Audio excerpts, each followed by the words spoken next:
Hey all, it's Tom. Continuing with our Woodlore, it kind of just took off as a series. I'd like to introduce you to the Pal 36. Now, this one here happens to be a particular, this is the Remington model pattern 4 Hunter. But it's the exact same knife as the Pal 36 because Pal bought them out in 1936, bought the patent for them and started making knives. Which are World War II, when they were, going after cutlery, they needed it bad. Boom, they were in business. So it's no different than a Pal 36, which I did have one, but unfortunately it disappeared. I think my son used it and lost it and didn't want to tell me. But anyway, now let's start with the sheath. The sheath in them days, they were always like a hard leather, and they were just pancake style. They weren't. There was no welt in them or nothing. But they had the rivets down the side to stop, obviously, the belly of the knife from cutting through. And they were always stitched up with this cotton thread. Now, this is designed with a big belt loop to go over combat harnesses and belts and whatnot of the year. And this here I added myself, oh God, I don't know, 40 years ago. My dad broke it off of his. I put one on for him. So let's go through the knife. What we have here is a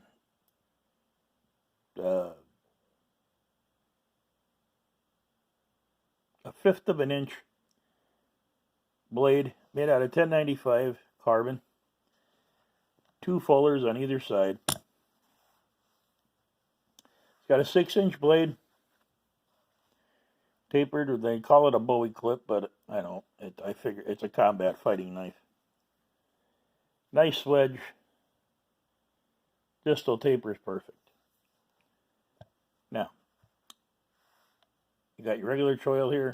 You got a full guard, both side guard. This is the way the knife came also from Remington. It wasn't that Pal added this on. This was also from Remington. You've got a red spacer with very thin, I don't know if it's going to pick it up. Very thin copper spacers between the red leather, the red spacer, and the black leather. Now, black leather stacked handle. Actually, they were brown originally, but every one of them is stained from whatever. And in the back, same setup as the front. Now, this is a reduced tang that runs through the knife. It's not a rat tang. It's not a taper tang. It's just a reduced tang. To right here. And obviously the pommel's pinned in place with one pin. This is an aluminum pommel. Typical of Remington and Marbles at the time. Because it gave you support in the back of your hand. So you didn't lose the knife. So you can use these fingers here. Now, if you look at the knife handle itself, this is a handle, it's not a scale. You can see where it's swelled, to fit your hand. I have to admit, this is probably the most comfortable knife I've ever held. As far as fitting your hand, no hot spots. These knives were made with the hunter and the combat man in mind. Now, if you have noticed, there is a lot of wear on this blade. You'll see here, that's where the edge should be, and then it kind of comes up like this. This is a well-used knife. My dad had this since the late 40s, and he stopped using it in the 70s, and it's cleaned everything, obviously. So that's a little bit of the history of the blade. These blades, when they came back out of World War II, were just about as numerous as the fighting knife, the Marine K-bar fighting knife. These were issued to Army. These were issued to Navy, Marines. Just about as much as the K-bar. For my research, I think there was a little bit more of these issued. And then there's really not much more to say about it. It's the Pal 36, Remington Paddle 4, Pattern 4. If you look on a Pal 36 down here, it'll say RH 4 PAL 36. That's Remington Hunter Pattern 4, Pal 36. Model 36 knife, bought 1936. Now, the thing is about some of these World War II knives, because I was asked about this. These blades were not up in the 58, 60s that we have today. These blades were in the 55 to 58 range. They were soft steels, made for use and resharpened.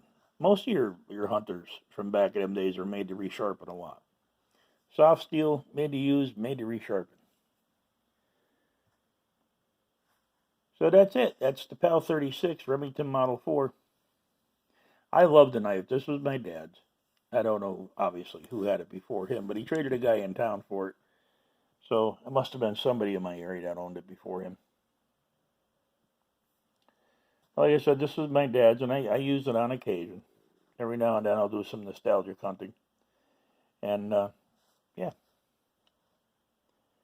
Would I advise you to pick one up? If you like using nostalgic blades, yeah. These are great knives. There's a lot of handle space there. You can grip on. The guard ain't too bad to where it's going to really bother you. It doesn't really get in the way as far as cleaning game and stuff. I've done a few deer with this.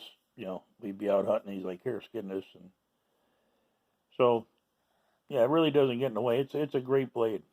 And, you know, I don't intend to ever get rid of it. Matter of fact, this is my K-bar. If I had anything left in my collection when I die, that would be it.